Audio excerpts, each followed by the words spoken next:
You are now tuned in to the War Party Paranormal Radio Show, where we will be discussing actual audio and visual clips captured during the team's investigations. Hear firsthand eyewitness accounts from fellow team members and special guests. Now smash that like, subscribe, and follow button, and let's get ready to welcome team leader and your host, Eric Vanderlaan, and tech specialist and co-host, Mike Delcoro.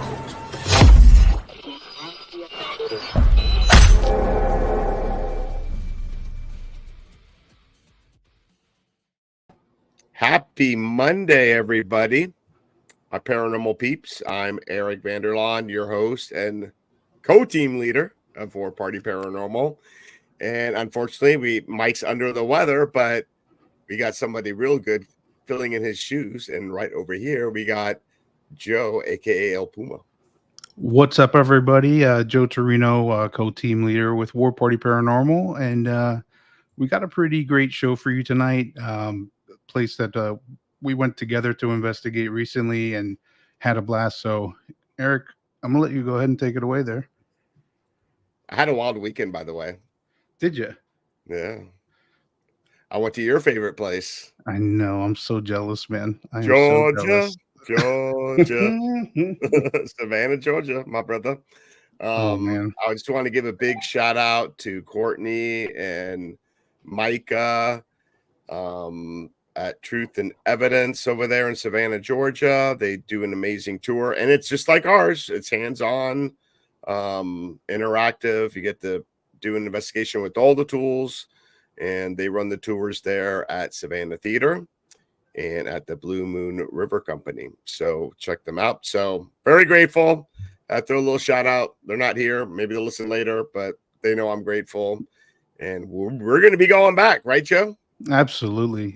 Those guys, we met them when we went to Moon River during our trip, and they were awesome with us, enough for Eric to go back to investigate a new place. So I'm super jealous. I've never done the theater that you did. So yeah, we went with Franny. She's on our team, and actually my sister and her wife went, and they never did a paranormal investigation. So, but your sister's into the paranormal, right? Like kind of like she's that. Like, she said it because of me, but she's sensitive. Gotcha. Okay. Yeah, she feels things. So we got some feels.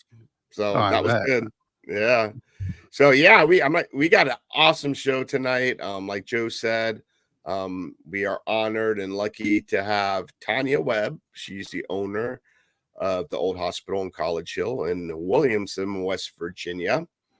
And actually, I have an intro, and actually the intro is our trailer because we went over there and filmed an episode that's now streaming on Paraflix. Is that right? That's right. Absolutely. And it's freaking awesome. Go check it out if you haven't.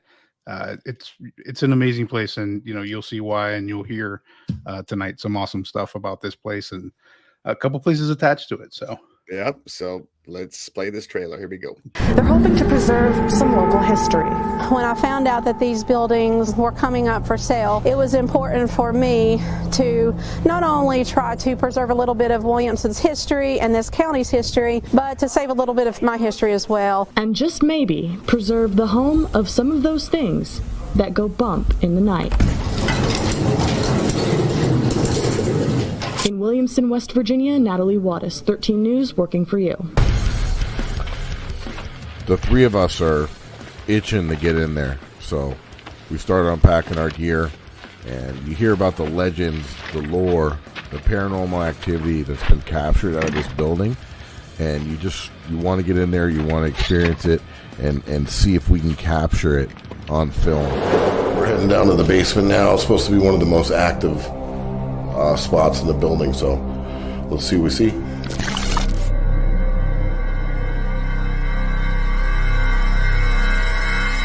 It's on zero. Huh?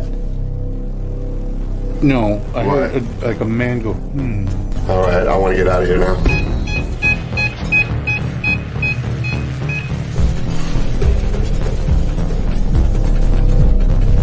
I saw a face. You saw a face?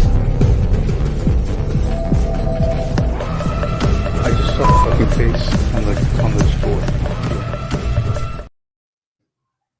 We got everything we wanted: disembodied voices, visuals, EVPs, and crazy. And most of it before we even like really like got even going. Like we were like walking around checking stuff up, and then like, okay, let's stop here and do an EVP. Like we were at that point, we were still exploring the building. Yeah, we went. It's like, was it like 4 or 5 levels? Yeah, it's 4 floors and a basement. That's right. And Yeah. we were like going through pitch black darkness, and they were all following me. And I'm just looking through my little viewfinder on my night vision camera. And we had like one hand on each other. It was pretty wild. No, it wasn't that bad. But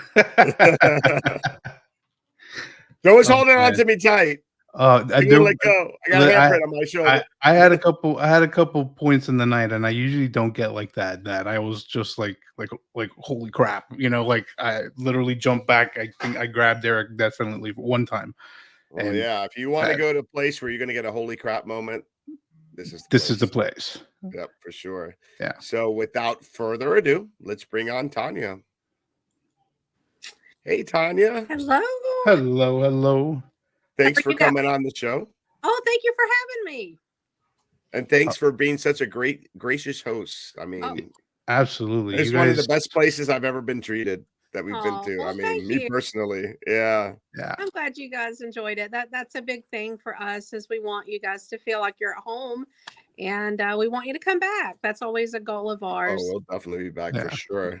100%. There's so much that we didn't even get to do, and we had it the whole night, and we were like, all right, that's it, like we're spent, because we did so much, And Tonya will set you up right. Yep, she'll set you up right. You get the hospital to yourself, and then you can also rent out their bed and breakfast. She used to be the doctor's house, and I want to come back and investigate that place, because that place was off the charts as well. It was wild. Yeah, that place was wild. Mike, he's not here tonight, but he had like a really wild experience. I think while he was like sleeping, heard the door to the nurse's quarter latch just click, and then he started hearing footsteps walking up to around his bed. They stopped, and then they walked out the door.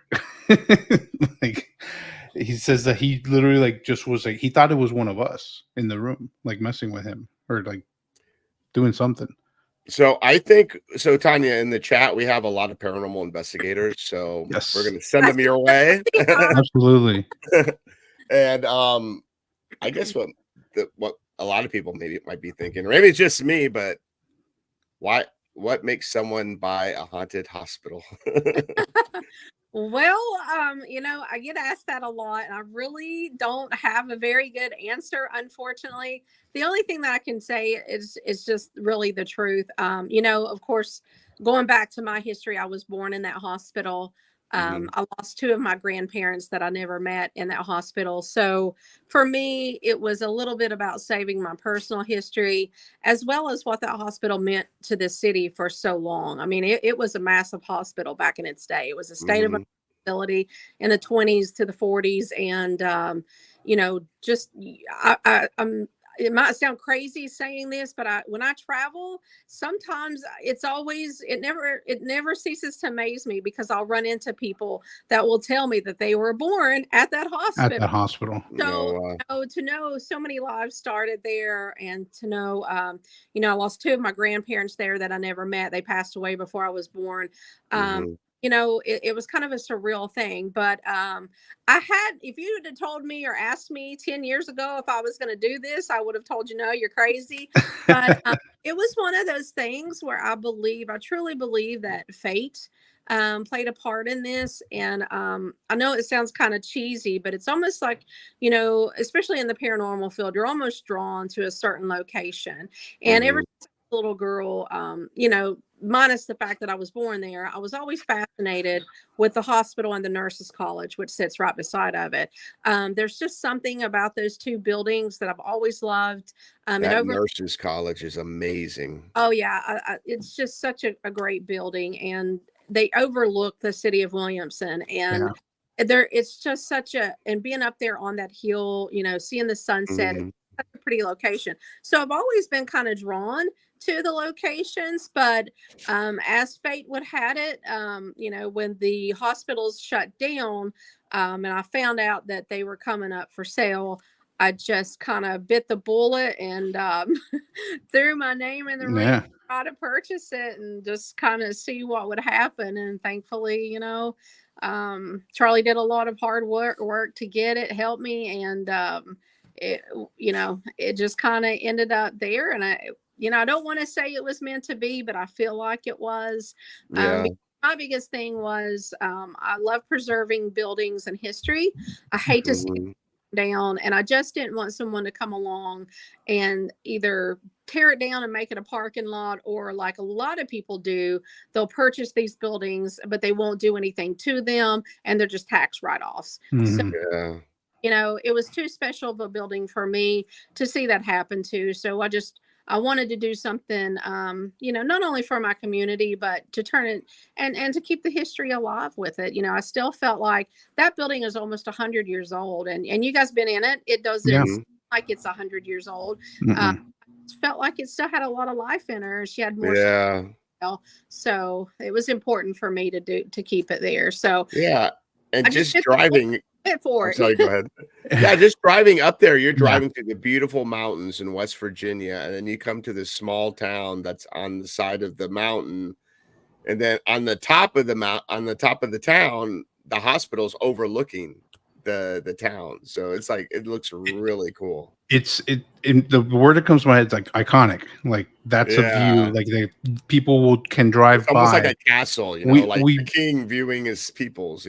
We took a drive on the highway. I think we left town, not the way that we came into town, and we started going through the mountains and checking stuff out, and then we came back.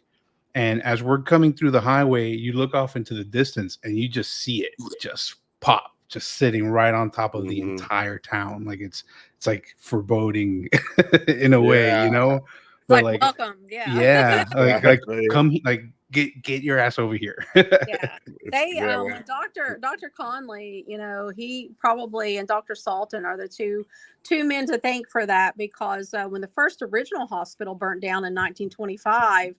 Dr. Collin was like, we got to build a bigger one and a better one. And the only thing up there on that hill at the time was that a water plant that sits across the street from the hospital. That's the oldest building up there. So he wanted to make sure, A, it was in an area where it wouldn't get hurt. B, they wanted to build something that wouldn't burn down, and just something that would last a long time. So, those guys, they just had the mentality and the intuition to build something so good, and the vision to do that. Oh yeah, absolutely. So I have to give a lot of credit to those two men, and they worked really hard. They, to build that big of a hospital in 1928, that was a task in itself, and that hospital back then cost $175,000 to build. So they literally had to go and beg, local businessmen, bondsmen, anybody they could, to believe in this hospital, to get it built and open. And they did, and got it paid off within, I think I read 2 years, which is a huge deal back in those days, because I think, $175,000 back then would be equivalent to about $3 million today. So, that was, I have to give them a shout out, because without their imagination and believing in the community and all today. Now, a lot of the patients were coal miners, right? Oh, did we get? I'm sorry, you're frozen. No, that's okay. The patients that stayed there in the early years, a lot of them were coal miners. Did I freeze? Yeah, you froze again. Okay, I'll try one more time. A lot of the patients in the early years, they were coal miners. It may be my connection. I'm not sure. Can you hear me? Okay. Yeah, I can. Yeah, we can hear you. You froze, but I can hear you. Can you hear me? Yes. Can you hear us? What about now? I can hear you. Yeah, I can hear you perfect. Now. So what I was saying was in the early years, a lot of the patients were coal miners. It was kind of a hodgepodge, honestly. I would say the coal miners probably came a little bit later. But yeah, they were always a fixture there. Coal mining is industries in this area. So I would say, but we also had railroaders. The rail yard was, you saw probably all those train tracks that were coming in. We've got one of the biggest rail yards in Mississippi. So you had railroaders, passengers. We had doctors from everywhere, all over the United States and even different countries. So, we had farmers. It was just kind of a mixture of everything. But I would say coal miners probably, probably some of the top patients. Absolutely. Okay. And do they still do coal mining there now? They do. Of course, it's not as abundant as it was. Sadly, we didn't diversify, and our city put a lot in our area, honestly, put a lot on coal. And, back then it was a good paying job. So we still have them, but they're not as strong as they were 20 years ago. Right. Because it looked like a lot of the people had left, and like a lot of the buildings there are deteriorating. Yeah, we had Williamson used to be a population probably 10 to 15,000, probably in its prime, but we're now down to about 3,000. Oh, wow. Okay. Because when the coal mines shut down and the railroads shut down, jobs left and people left. So, we really try hard to kind of think out of the box. That was another reason why we wanted to get the hospital up and running, because we wanted people to see what was going on in Williamson and what we had to offer. And, they're just, you really could come here in this area and spend a whole week, because there's so much history here. If you love to yeah, there really is. Yeah. You could really spend, there's so much. If you're into the paranormal, spooky, we got you covered. But if you just love true history, the Hatfield McCoy feud era was, it was right here in our backyard. All of that took place here. And it was like an ATV festival going on there. There were all kinds of people from all over the place with their ATVs. They come here to the Hatfield McCoy trails. The trails. I told That's something. You guys come back. You have to rent you a side by side. Oh my God! And hit the trails. we went to this little pizza place that's right there, right before the little bridge with the train, the little tunnel. So we get there, we pull up, and then here come like 6 side by sides, just boom, boom, boom, parking there, and they're all covered in mud. I was like, man, if we had one more day in town, like that would be so awesome to go and do. We're a trail friendly town, so I love it. Charlie, he got that all turned around, but you can pretty much park your vehicle, hop on a side by side or an ATV, and ride it everywhere. Oh my God, I love it. Did you tell me, like, going through those trails, there's like abandoned towns that could possibly be haunted? Or there's places up in the hills that you can actually visit, but there's also you can take trails to certain towns, like Matewan, West Virginia is just about, in a car 15 minutes away, so a bit longer on the trails. It's not an abandoned town, but full of history, because that's where actually the Hatfield McCoy feud took place. Right. On that river. They still have souvenirs up there. It's where a lot of the history in this area took place. So you can actually go visit. I think probably one of the ones you're talking about is the Dingus Tunnel. A lot of people come in to see that, history-wise, but also paranormal-wise as well. It was a tunnel built in the 1800s by slaves, and unfortunately, the area didn't take too kindly to African Americans, and there was a KKK that was at the other end of the tunnel. The tunnel's like over a mile long. It still serves the area today. You still have to go through the tunnel to get to this other little area. But back in the early 1800s, the history will tell you there's been a lot of, I think, books and stuff written about it, but the slaves were hung in that tunnel and killed. Oh, wow. No reason at all. And it's really sad. So people that want to come now, for the longest time, it was pitch dark. I mean, it had maybe like 1 or 2 lights. So you were coming in the end of the tunnel and only one car can fit at a time. So if somebody else is at the end and you guys meet, one of you have to back up. Now it's still like that today, but they just about 2 to 3 years ago put in new lights. So it's well lit. Okay. Some people like that. Some people don't. I like the old history. I like the way that it used to be, but it's scary. Yeah. So I'm going to throw an idea out to you. So I'm going to move to Williamson and I'm going to run your ATV ghost hunting tours. There you go. And we'll do it straight from the hospital. I think that's awesome. I would love for someone to do that. They're really popular around September and October, and I bet there are a lot of ghost rides. Yeah. We have some tour guides that do that, but sadly, they're not here in West Virginia. The one that comes to us a lot lives in Virginia, but he makes sure the hospital is a stop on one of his haunted tours. So we get a kick out of it, and the trail riders get a kick out of it. And they're great. They love to learn the history about the area. And then, of course, they love the paranormal stories as well. That's fantastic. fantastic. Now, I had a question. So when did the hospital close? Like approximately what year? It closed as a functioning hospital in 1988, and then it was turned into a clinic from 1988 to 2014.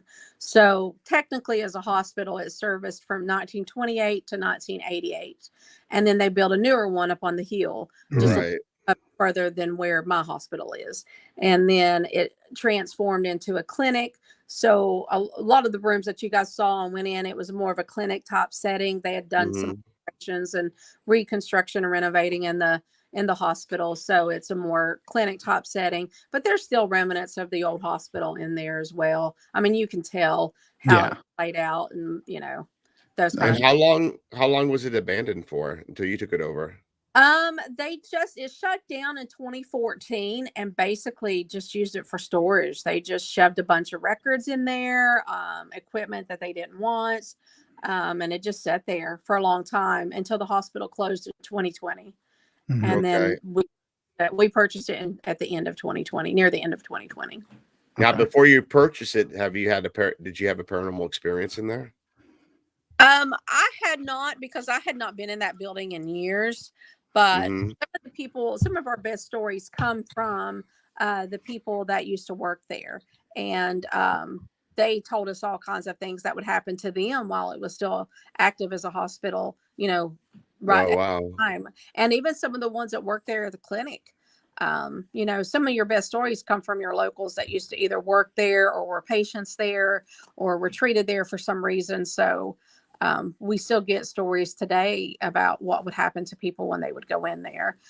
I think one of the best ones are from the ones that actually worked there and were in there for a long time.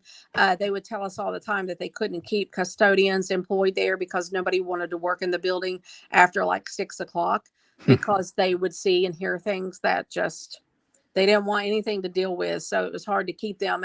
And funny, because they didn't want to, the fourth floor, for whatever reason, they didn't want to go up on the fourth floor after dark. So they hated the fourth floor. So that was interesting to know. And then we had a lady that used to work there tell us she used to be like a secretary to the CEO at the time. And she said the lady was from a different state, but she would come in here through the week, work, and then she would leave to go back home. And she hated West Virginia. She hated the building, and she just didn't like being there at all. She was assigned to be in there, and she would curse the building, just flat out cuss it out. Basically, she was very comfortable in her language. And that lady said one day she came in and she was already in a bad mood, and she was chewing everybody out. And she opened her door to go into her office, which I believe she said was on the first floor. And she starts cussing the building out and just saying how much she hates the place. She just doesn't want to be there anymore, and just goes on and on. And the lady says this goes on for like 10 minutes. And she's so loud they can hear her because she was like her secretary. She was on the outside, just right out the door. And she said she started cussing. And then all of a sudden you heard like this big whoosh. And it was everything that was on her desk just went off, went in the floor, and her door slammed shut. Wow. So I think it was like the building telling her, we don't want you here. Yeah, we don't want you here. You don't want to be here. It's living, that's for sure. Yeah, you go. That lady, she works at a bank here now. She told us, she said that lady it freaked her out but she quietly just picked up her purse and walked out, and they never saw her again. And what floor was that? Stories like that just is fascinating to me. She just picked up her purse and she walked out, and they never saw her again. That's awesome. Well, you know, I felt I'm gonna say it right now. I felt scared in the basement. Mm-hmm. That's where I felt like the most. Yes, I agree. People ask me that all the time. The floors for me that are a little bit difficult. The second floor for me, and it could be because that's the floor that I was born on, sometimes can be tough. The fourth floor for me at times can have a weird vibe, but by far out of all of them, the basement. The basement for me is just a heavy feeling that I can't explain. There are times that I go down there and I'm okay. I don't feel anything. I don't feel threatened. I don't feel any, but then there are times I go down there and I'm hit with this overwhelming sense of sadness. And that's what I felt. Cry. It's just like a heavy feeling. And I was at the point I need to step out, take a break. Yeah, I think it was, I think it just hit me all at once when I was down there. I realized how many people passed away there, because the basement is the biggest floor of the whole hospital. And when the hospital first opened, it was pretty much everything bad that you can think of. It was the emergency room, it was the morgue, it was the incinerator room. So just about everything dark and everything, dealing with death happened on that floor. Now, I'm sure there were patients that passed away on other floors as well, but the basement, and then for whatever reason, when it turned into a clinic, they turned that floor into the pediatrician's office floor, pediatrics. Oh, crazy. Yeah, which is... And I just, to have kids down there, and I'm sure some of those kids passed away as well. Yeah. It just a bad combination. And then I know my grandmother passed away on that floor as well. My grandfather passed away on the first floor, but just knowing how many people passed away there, I think sometimes, and then there were a lot of children that passed away in that hospital for whatever reason in this area, and it might have been worldwide. I don't know, but my mom, she's from this area, and when she had me there in the 70s, she would tell me that there was, scarlet fever was a huge thing there. A lot of children passed away from scarlet fever, and then you had tuberculosis and all this, being so rural out here, it just, I'm sure if you visit one of the cemeteries close to us where Dr. Salton is buried, there are a lot of children's graves, So is that the one down by your house? That cemetery? No, that is, it's the one probably about less than a mile from the hospital. It's where Dr. Salton's actually buried. Okay. So we're at the halfway point, Tonya. We got to pay bills. Okay. So we're going to run a few ads. Mike's always in charge of that, so just bear with me here. God damn it, Mike. No, I'm teasing. Okay, so we'll get started here. Here we go. Bam.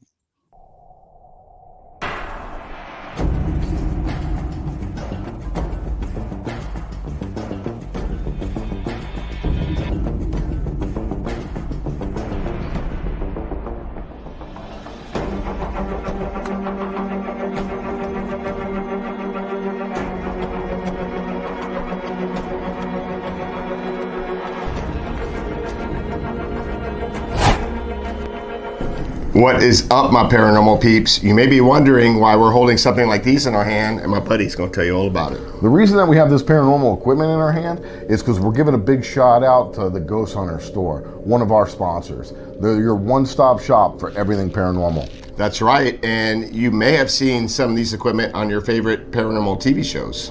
Exactly, especially the Haunted Files on Paraflix. Mike's got that right. All right, guys, so check them out, and if you use the code word Ghost Gone Wild, not Girls Gone Wild, Ghost Gone Wild, in your checkout, you'll get a discount on your purchase. Thank you, guys. Peace.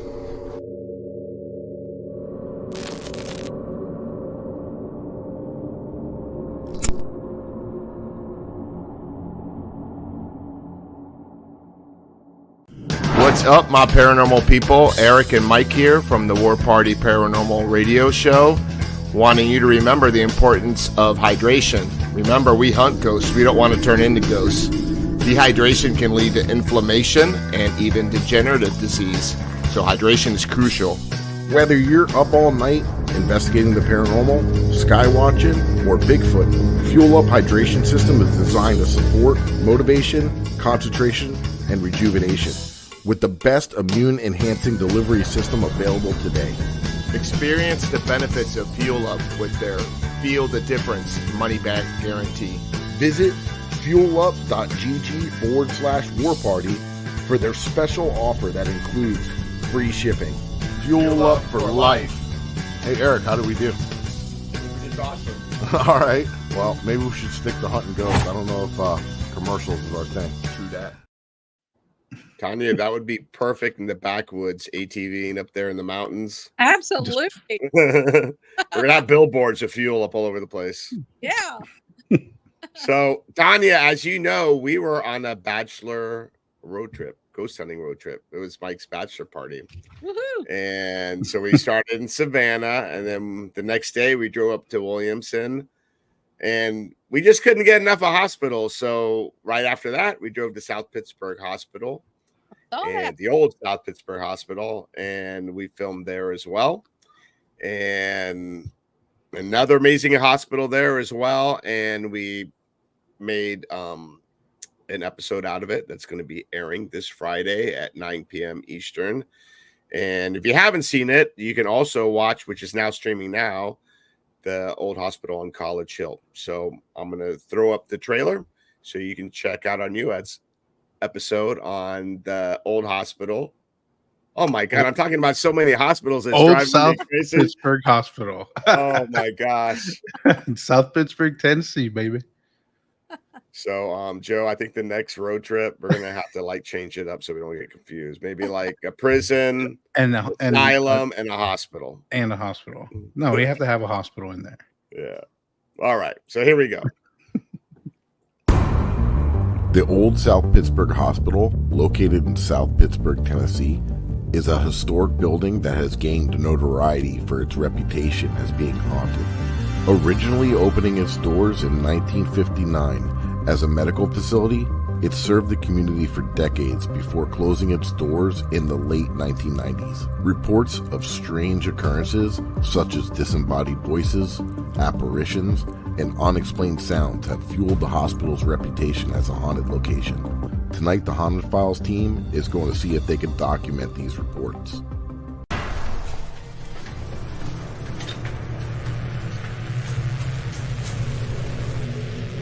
Oh, shit.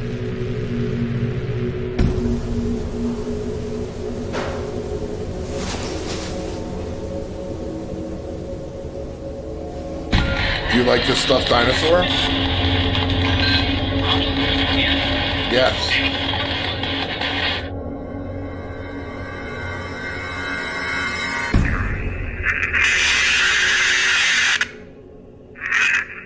Leave.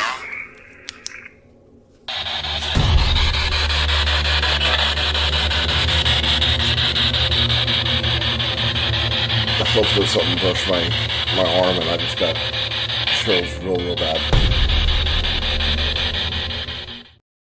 All I gotta say is that isolation I did in the third floor. It was crazy. That was awesome. Now, for isolations, that we actually split up at one point. We each hit a different floor. Eric had the basement. I forgot where was Mike? Very apprehensive to go back there by myself. Yeah, Mike was where? Mike was, I think, on the second floor. There's a sound booth on the second floor. Is it the second or is it third? Yeah, second floor. Yeah, second floor. Okay. Yeah. And he was getting EVPs with the door shut and everything. There shouldn't be any other sound but his in there. So it was pretty wild. Yeah. Yeah. And then I took the fourth floor for my solo. And earlier in the night we had a situation that, again, the one where I really jumped back and like grabbed Eric because we had finished doing a Delco session over by Moe's Blackburn. By the window, and then an incredible session. It correlated to the history there. It's really fantastic session. But we wrap up and we're like, okay, let's go take a break. And Eric and I hear something from the 4th floor. So he and I run up there and we start looking down this hallway and we just start seeing shadow figures just going across. And I guess they had put a door frame there in that portion of the hallway. And so I have a partial door frame on me, and I go, hey, if you're there, we'll stay back here. You don't need to be afraid of us. Just come as close as you want to come, and and we won't move. We just want to be able to see you. And as soon as I finish that sentence, this thing just pops out from behind the door frame and does one of these like about 6 inches from my face. That I freaked out. I grabbed Derek. I jumped back. And then, like, if one of the first questions is like, "Did you get it?" And it's like, "No." Like, did you get the footage? No, I didn't get it. No, I was too busy being terrified of this thing popping on me. Tonya, you didn't tell us there were bats in that hospital. Oh yeah, we got Well, I'm just teasing. I'm teasing. It's an old hospital, yeah. No, I get scared of so bats often sometimes. we will have guests tell us they're here, but we have never seen them. We don't know where they're at. We went to the 4th floor because that's where some people said they were. But I don't know. I think they run from us. 2nd floor, right, Joe? No, this was in the basement. We were in the basement. Oh, that's right. Yep, we were walking down the stairs, right? We had been there for a few minutes, and we were on some room. As soon as you get down to the stairs to the left, there's a couple rooms there. Uh-huh. We had just finished in there, and we're coming back. So at this point, we're standing in front of the elevator. Don't worry, people. Out of nowhere, this bat. No, on the contrary, Mike and I were like, "Whoa!" Because this thing just it literally flew in between Mike and I, like grazed us. Really? Yeah, it was great. It was funny as hell. The good thing is the good thing is the bats in your hospital are a lot smaller than the bats at Waverly Hills. The bats at Waverly Hills are on steroids. Charlie's always joking. We need to put a bat signal on top of the hospital where it overlooks. Oh yeah. So it may. Hey, maybe that's what they're wanting us to do. But we just kept looking for them. We just can't find them. I don't know. There was like 2 or 3 of them that were going around, right? There was the one for sure, the one that almost nailed us. But I mean, it could have been. It was it was gone. It ended up going to like the far end of the hospital. I guess the older ER area. Uh-huh. So yeah, that space in there is by far one of the creepiest places I've ever been to. Ever. That area of the hospital, and especially the fact that we're in pitch black with just the IR camera going, Eric leading with his little viewfinder, and we're like, I could still see some of the light. And sometimes you would do a quick little snap of the flashlight just to make sure you weren't going to hit something. And it was just eerie in that space. I think we were almost kind of like, all right, time to go, time to move on. Let's go. And did you end up going there by yourself, Eric?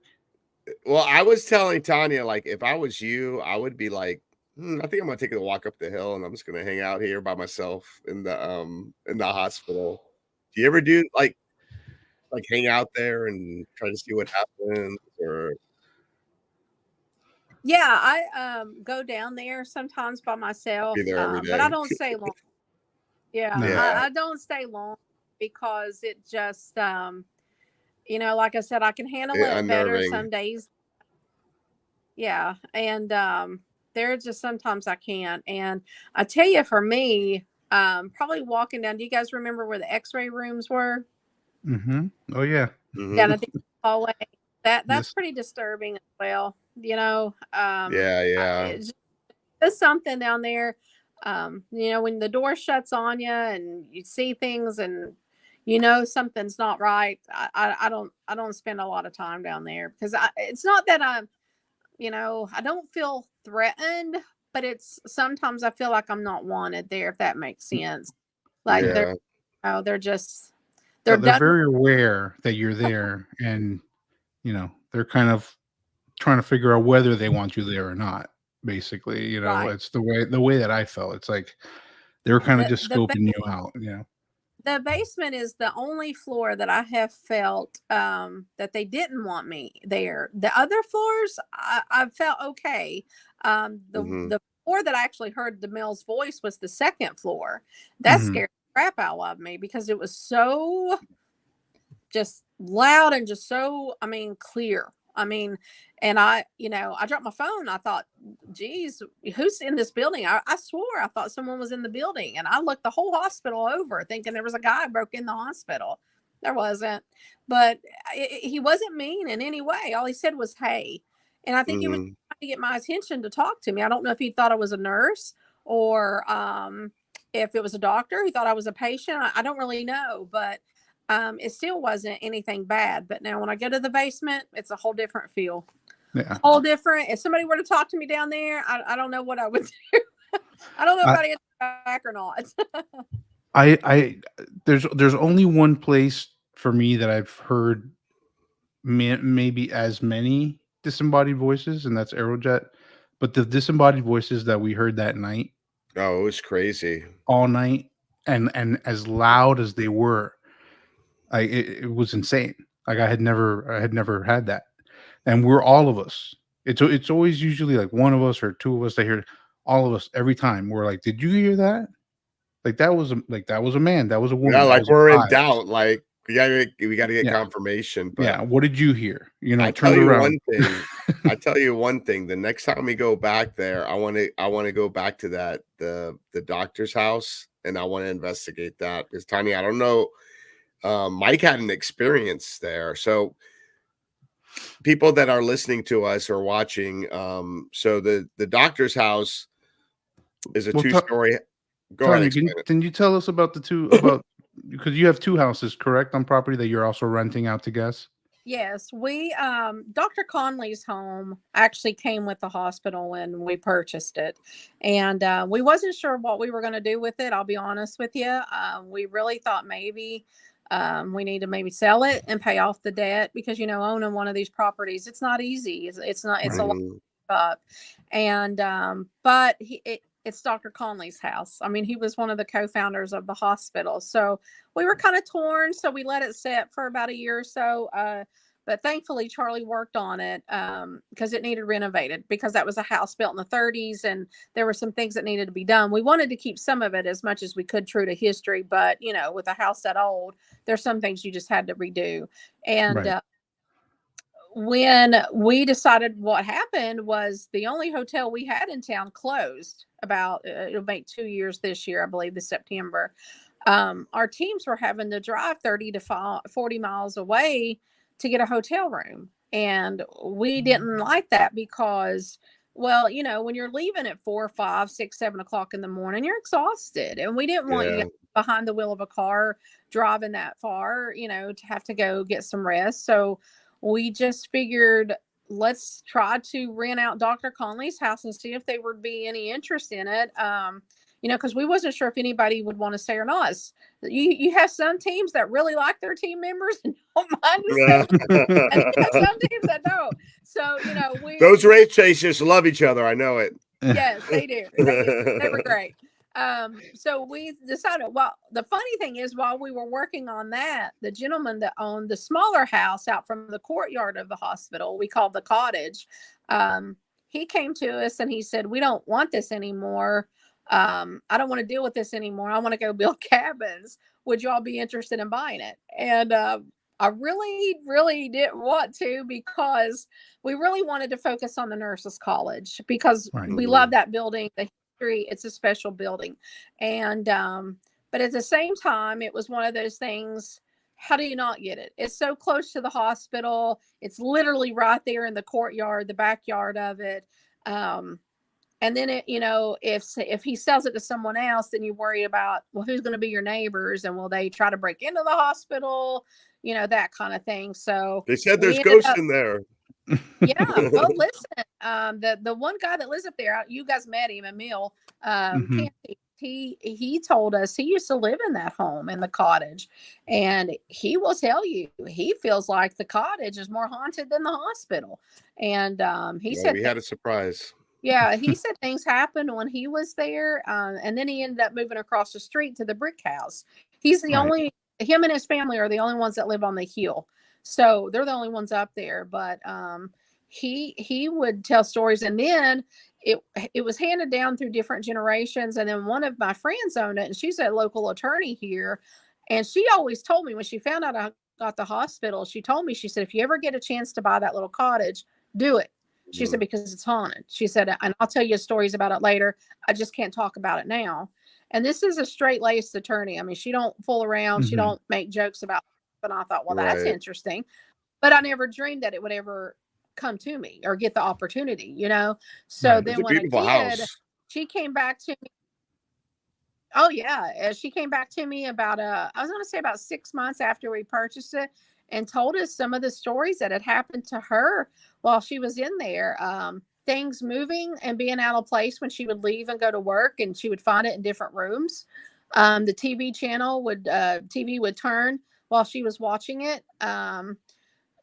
Just, you know, different things on and off. And the final straw for her, she was getting ready for work one day, and she was sitting at the vanity in the master bedroom, and she felt what she describes as a hand going up the back of her leg.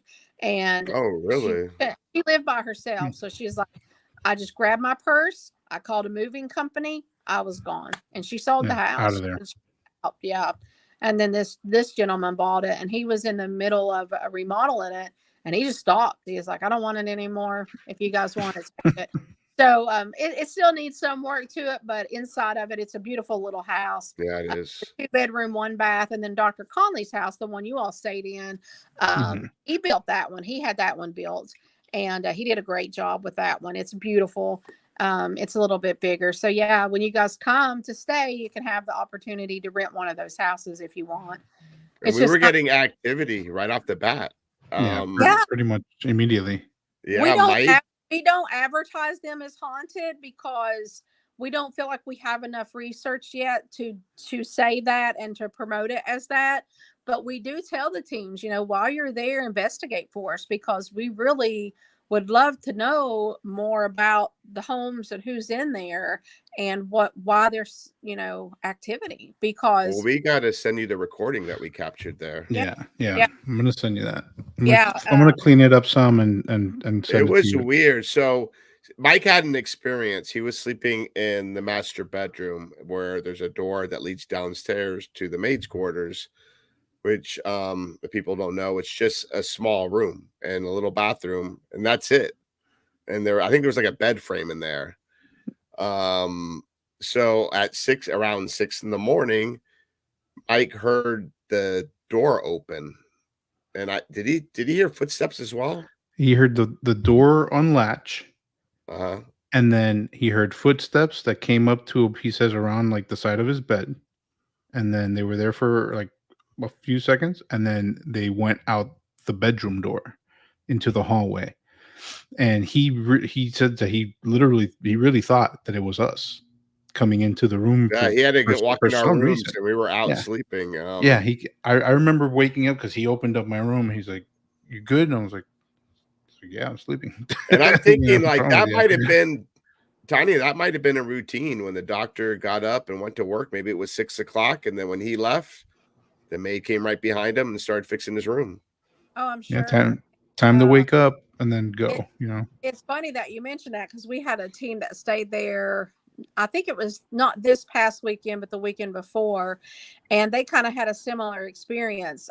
They said that the door, you know how it's a latch, not a latch, but talking about a slider. They said it kept going back and forth, and it kept waking them up. And, you know, at first they wasn't too scared about it, too worried about it, but it did it the whole night. And it was like, they didn't know somebody was trying to get to the maid's quarters or trying to get to them.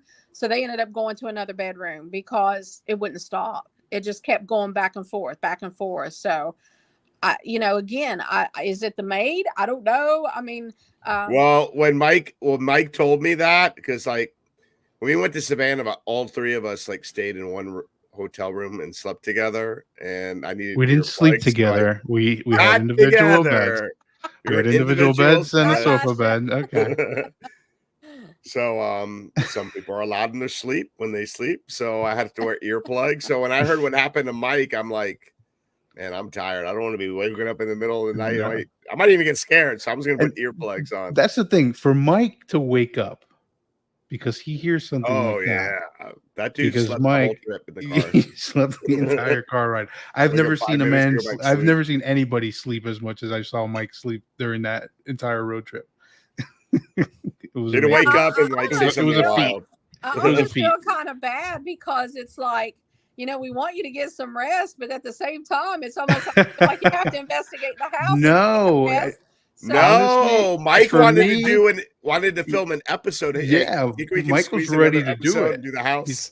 He's like, we could probably do it. And well, just a little history on it. Dr. Conley had that built, and he lived there with his family until he passed away. And he actually passed away in the hospital that he built, and he died of cancer. So I'm sure they had. I wouldn't, probably not the wake, but I'm sure they had people there, because back in those days, he passed away, I think at 41 or 42. And because he and Dr. Salton just passed away within a year of each other. Mm-hmm. You can imagine how many people were probably there. The maid was probably still there. I'm sure they were all distraught. So, could it be Dr. Conley's family? Could it be the maid? The stuff like that is just, it has us curious because we honestly was not expecting any of that with the houses at all. So we're trying to figure out if it's just because it's so close to the hospital with the attachment, or is it just the perfect storm up there, because you also have that cemetery that you were talking about. Yeah. And then right beside Dr. Conley's house, if you remember, is that Jewish synagogue. Yes. Yeah, that was wild. I just purchased that and closed on it. We got it this year because people were just breaking into it and demolishing it. So I don't know what we're going to do with it, but we want to at least keep it preserved and stop the vandals from just being, breaking out the windows and stuff like that. But then you have the hospital, and we've been told, we don't know this for sure or not, but we were told at one point in time it was probably an Indian burial ground, because that hillside had literally nothing. The only building that was up there in the early 1900s was that water plant. Right. That water plant was constructed in 1906. Don't you have quartz all over there too? Quartz? Somewhat. Quartz? I think so. Not real close, but I mean within the vicinity of it, yes. Yeah. So I don't know. It's got us puzzled, but it's very fascinating, and we would love to know who's in there, basically. Well, that's that's definitely something for any other team that goes. If if you guys are listening and definitely want to go check this place out. Stay in the house. Should honestly do like a whole weekend out of it, and investigate the house and the hospital. Bring your ATVs, or split up your teams. Half and half, whatever. That place was it was creepy as hell. It was an active, really cool stuff that we real quick. I gotta get into compliance mode. I handle all the compliance here for the radio show. Are you the man in charge? Very serious stuff. So anyway, to our listeners who are on the KGRA Digital Broadcasting Network, you're going to be going off to your new show. The show comes after us, but if you still want to stay on here, you can come to the War Party Paranormal YouTube channel or the Facebook page and continue the show. And then people who are listening on our Facebook and our YouTube channel, check out KGRA Digital Broadcasting Network. They got amazing shows. We're not the only ones here. Shows on the paranormal, cryptids. MUFON has a show. They talk about UFOs and extraterrestrials. They talk about spiritualism, and you can even listen to it in your car on iHeartRadio and many other streaming platforms. So I think I'm done with my compliance part. Rocked it. I touched all the top important topics. Yes. Make sure we cover those, because I get dinged if I don't mention that. You did right, Chanel? All right. So, Tonya, real quick, we were talking. I don't know if we told you that, but after Mike told us what happened to him in that room at the doctor's house, when we went to lunch, we left a recorder on voice activation in the maid's room, and we got this loud bang and like something heavy, like almost like, I don't want to say a bowling ball, but like rolling like sounded down like the floor. And there was nothing in that room that could have captured that. Nothing in the bedroom, in the bathroom there, because there's a small bathroom down there. We were trying to replicate it, like drop something. Couldn't. There was nothing. Crazy. Wow, that's amazing. Yeah. And I captured some voices I didn't realize at the time, because I've only heard it prior to today through the actual speaker on the recorder. So today I was messing around with it and listening, and there's some interesting stuff. If what I think I'm hearing is correct, it's going to be a weird capture, and probably just another level to the history and mystery of the house, because it's weird. It sounds like a party atmosphere, like you shouldn't be here type of deal, but for a certain reason, like it's like a members only type of situation. And it very well could have been. I mean, he was a doctor, probably in the 20s, one of the elite crowds. So I'm sure they held private parties and all kinds of social events there. Like I had several comments where people said that they would attend parties there even afterwards. Mm-hmm. And it was only for select people. So it's pretty interesting. I'm going to have to dig into the history of it. Like I said, we never dreamed that the house would have anything until we opened it up, and some of the teams reported back to us and said, "Hey, have you ever had the house investigated?" We're like, "No," but we just assumed it was just Dr. Conley's house. And then through the years, I mean, the hospital changed hands so many times. They just kind of let doctors stay there. Business administration people stayed there, and then they shut down for good, I think, in the 90s, and then nobody really lived in it after that. Any activity in the nurses' school? We've not really let anybody in it because half of the roof is missing on it, so it's really not safe. But have you guys experienced anything in there? Not experienced in it, but we've seen like some really strange apparitions in the windows. Oh, really? And if you saw the image of the nurse that never clocked out going into the hospital, some people believe she was coming from the nurses' college, so which would make sense because especially the way she's facing, that little path there, it's going straight across to it. Right. So, again, we're really it's on our. We want to get it done within the next year or two, but it's going to be a huge project. We have a GoFundMe page up for it, and we also have a donate button on our website. So if anybody wants to help us, we at least want to try to get a roof on it, if nothing else, to prevent further damage to the inside, because it's making the floors weak, as you can imagine, what they've done to it over the years. It's just been neglected. But we've had engineers come and look at it. Structurally, it's sound. Nice. Good. So we hope to turn it into like a mini hotel or bed and breakfast or something like that, with a bar and restaurant at the bottom of it. So very that'd nice. be awesome. We'll try to keep as much as history of it as we can, but it's 7 stories, so it's a pretty big building. Yeah, it is very big. Rooms are still shaped like rooms, dormitories, so it won't be too hard to convert it. But it's suffered so much damage over the years. So it's going to be a lot of work, but she's worth saving. So we're going to try. We're going to give it our all. Well, you're doing an amazing job, that's for sure. Well, you guys have done fantastic in that place. To even have the elevator running in there. Well, when it wants to. It didn't work on us. when it wants to. But still. Too cold. She's a little moody, Yeah. Good days and bad days. She likes warm weather. If it's really cold outside, she don't want to run.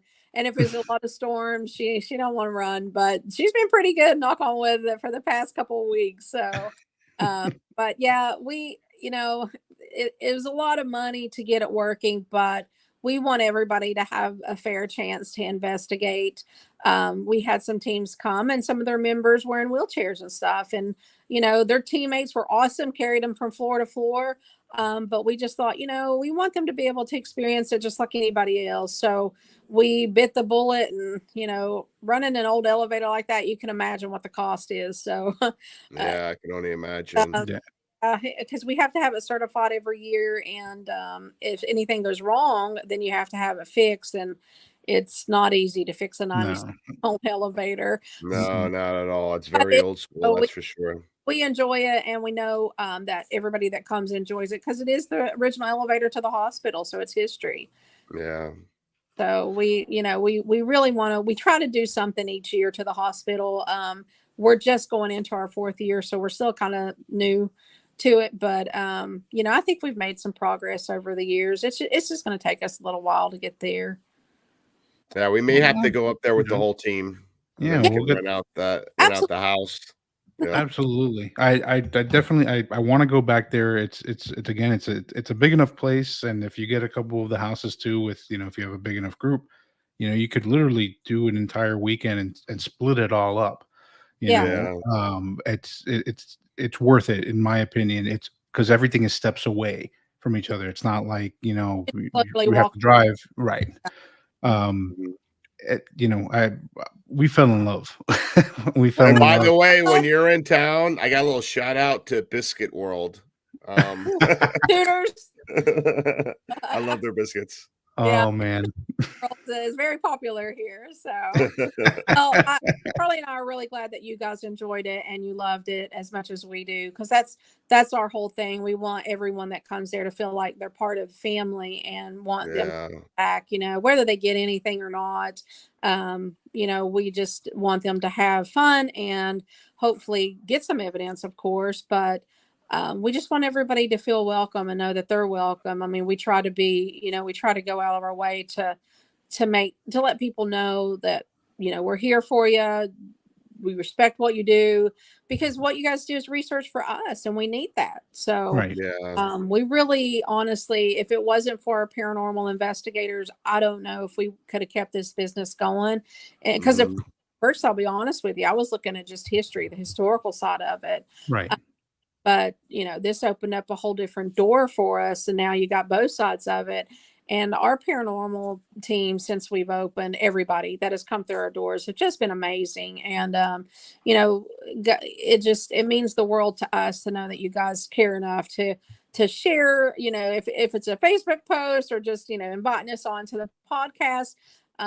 We can't thank you enough, because we're just in a small town in West Virginia, and it could easily be forgotten. So we couldn't do this without you all. So and you're not the only one. I mean, a lot of owners, people that own haunted locations and that let people go out there and investigate it. It's a tough business to be in, and if you're a paranormal investigator, go check them out and support them and tell all your friends about it. Tonya and Charlie are like the most hospitable people I've ever met.